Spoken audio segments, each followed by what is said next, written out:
Good afternoon, everybody. It's not morning, it is afternoon. I am in Boynton Beach, Florida.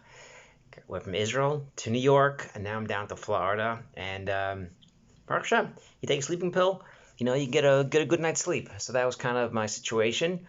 And here we are in Florida. Baruch Hashem, it's good to be here. A little bit warm. I didn't think I could find a place that's hotter than Beit Shemesh, but I think I found it, Florida. Interesting parsha, a lot of interesting things going on.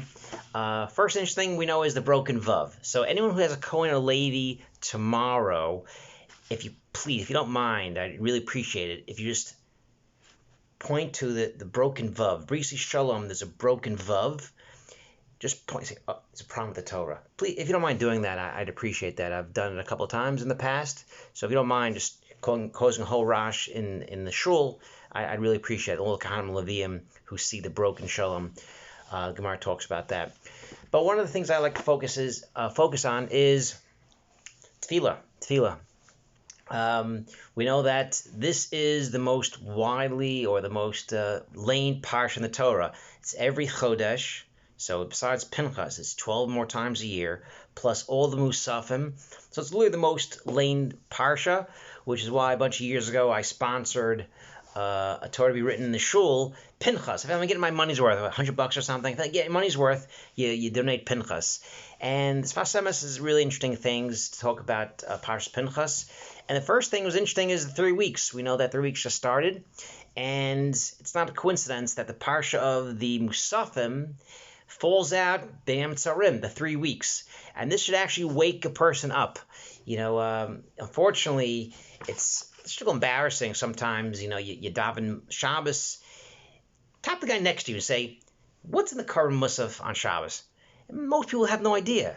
Rosh Chodesh, most people have no idea. And it's a shtickle embarrassing. And a couple of years ago, I kind of made it on myself that you should know this. The Mefarshim talk about 2 kvasim, 7 kvasim, 1 par, 2 elim is Rosh Chodesh. Most of the Chagim is 217. Shabbos is only 2 kvasim. So it's important to know this. And the Sfas Emes says this is really, it should wake a person up. The Kriya of Shabbos should really wake you up to the Avodah Beis Hamikdash, even though every day is 2 Tamid. But when we lay in Parshas Pinchas, it's really the 3 weeks, we should really kind of reflect on that we don't have a Beis Hamikdash. It should kind of wake you up. Just like the Chagim, you kind of wish you could be in Eretz Yisrael, you could wish we were all regel and be with all the people and do the karbanos. And when it rolls around Parshas Pinchas, tomorrow's laning, we don't have the Musafim. This should kind of wake you up. And this is what Sfas Emes says. And the other point that has with tefillah as well is Hasiyah B'Har Sinai. Sfas Emes spends a lot of time talking about that.